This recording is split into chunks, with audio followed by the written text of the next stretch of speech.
Yeah, so That is pragmatism. And I oppose that to a certain idealism or dogmatism where you think like, no, it always has to be about the animals. It always has to be about go vegan. Those are rules. That's an orthodoxy. That's something that we tell ourselves that's right. But that's not necessarily or not always. I can't. He's being so irrational here because so now veganism is not about vegan. It's not about veganism. Otherwise, it's orthodoxy, it's purity.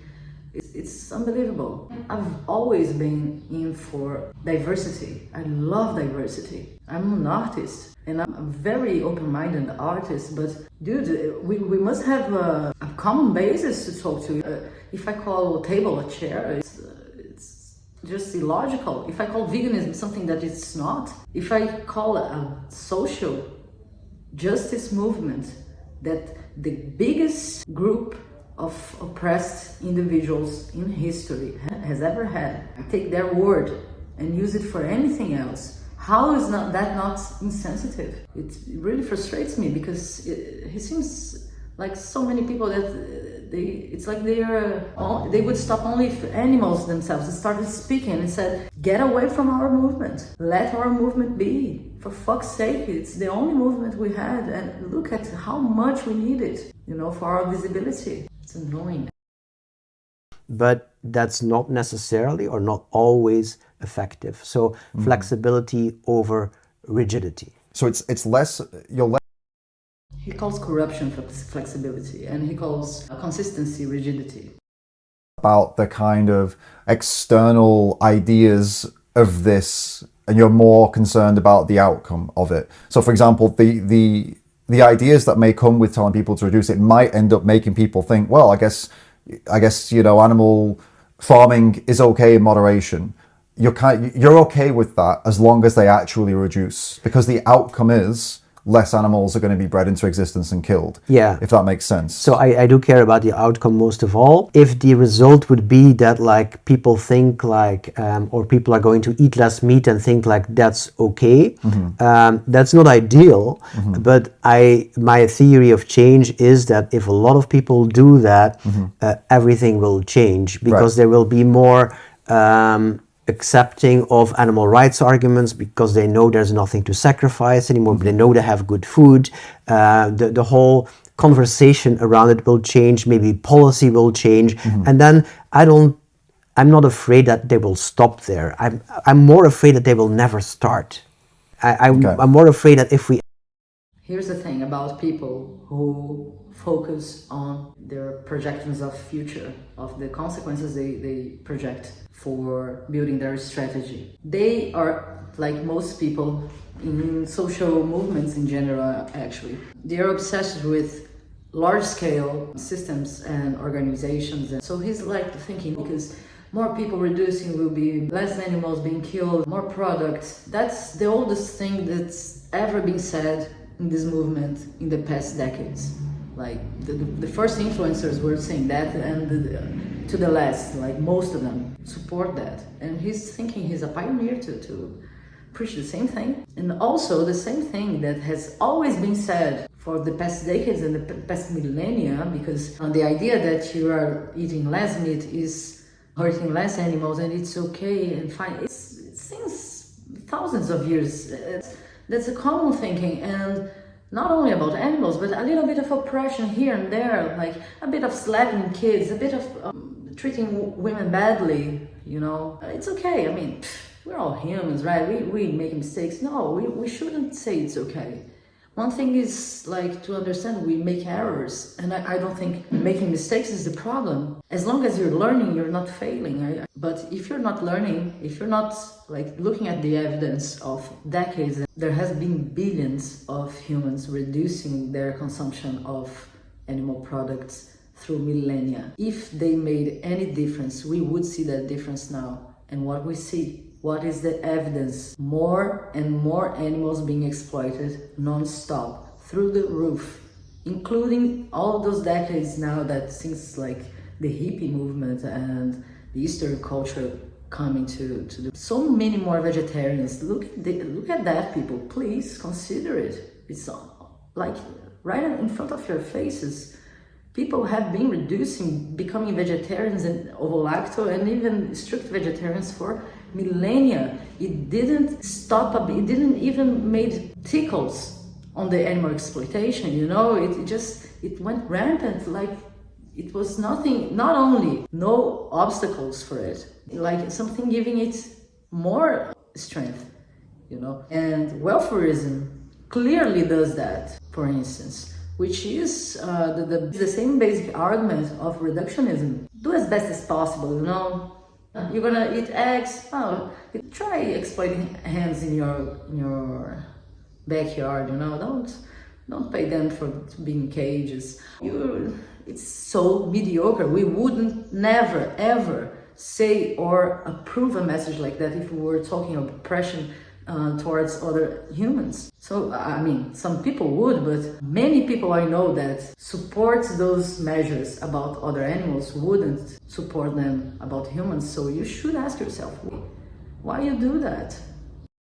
Ask them to go vegan in all circumstances and at every moment, etc. That many people will not do anything because they think it's a bridge too far or it's 7 bridges too far. Okay. So, but by all means, if you think you have, it's completely relative, because if you make someone think that veganism is a long process, that you have to be ovo-lacto and go, that also seems long as fuck and very boring and very tedious, you know. But when you say to someone, you can be vegan right now, just start looking at animals differently, do your research about their reality, reflect upon your responsibility, make yourself accountable, and you be a strict vegetarian naturally. It won't be a sacrifice, and it will be faster as fuck, you know.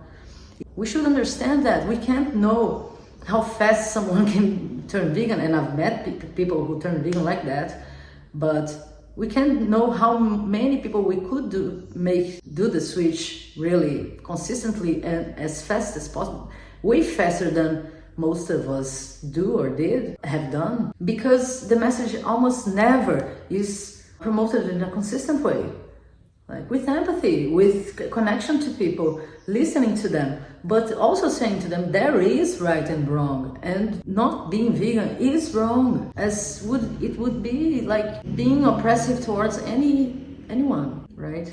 So if we're not willing to do that, we're also denying the evidence that we have, what kind of rights any human group would have conquered without defying the status quo by making oppressors accountable, you know. And I'm not talking about punitivism. I'm not for punitivism in any level, you know. But how can we tackle a problem pretending it doesn't exist, or there isn't a problem, because if there isn't right and wrong, right? Why would anyone change if it's not a matter of right and wrong? If it wasn't, I wouldn't have changed, and most vegans I know, I think. And many would maybe have turned strict vegetarians because they simply didn't like the taste and texture of meat. But that's not enough, you know.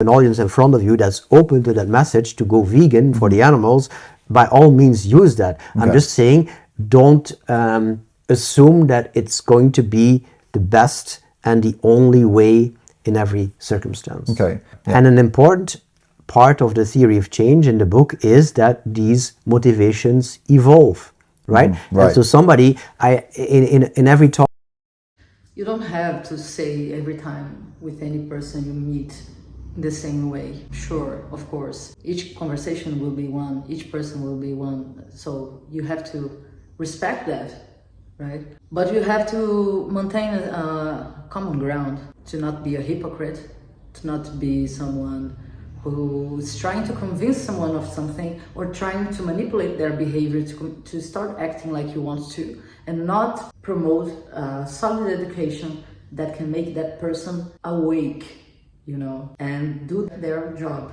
and know themselves and understand their own path by themselves. You don't try to train a non-vegan into a vegan.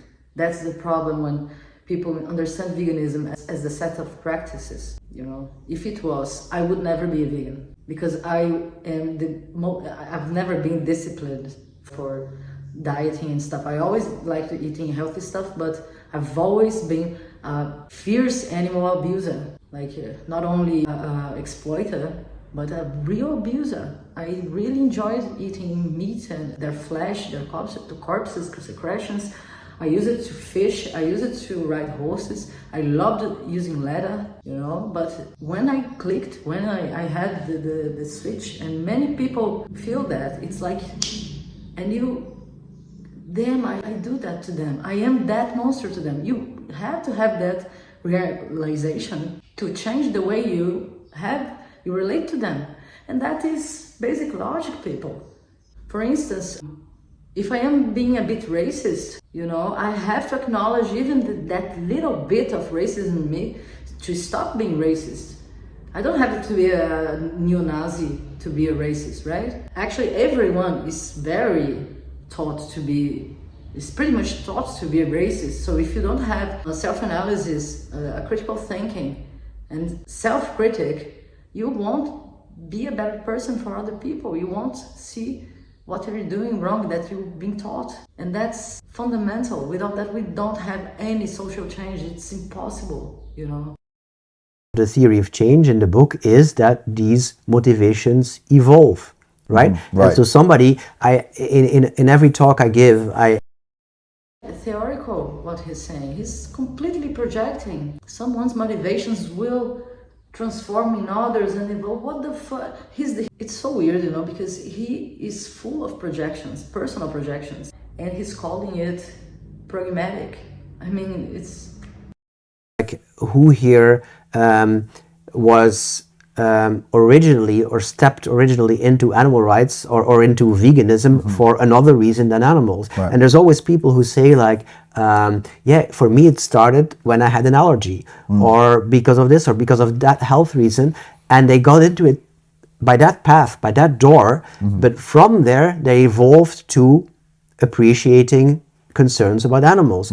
And it's very easy to understand how that happens, because if you start eating vegan food to whatever degree for health reasons, you will experience all of a sudden, okay, this is feasible, this is doable, this is tasty, and you become less defensive against hearing animal rights messaging. Right. We have to.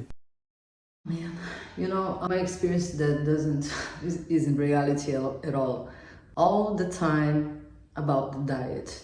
Like the most important thing is the person turn into a strict vegetarian. That's his goal. That's what he wants from people, that people turn into strict vegetarians. And man, then okay, fine, promote it. Don't use veganism for that, because it isn't. It wasn't created for that, and it isn't even now. By its weird official definition, it is not about that, man. Be honest, you know, promote vegetarianism. It's not that hard. We have to consider always that, like, it's not just attitudes that leads to behavior change, but it can be behavior change first that leads to attitude change or belief change. Right. Yeah. That someone will stop being racist because they started listening to blues. They started thinking black women are pretty. Okay, I'm changing my... Man, no, first of all, those can be like purely egotistical. They can be just the person... They enjoy listening to their music. They enjoy the idea of being with a black woman, and those can be very problematic, if not with an ethical basis, right?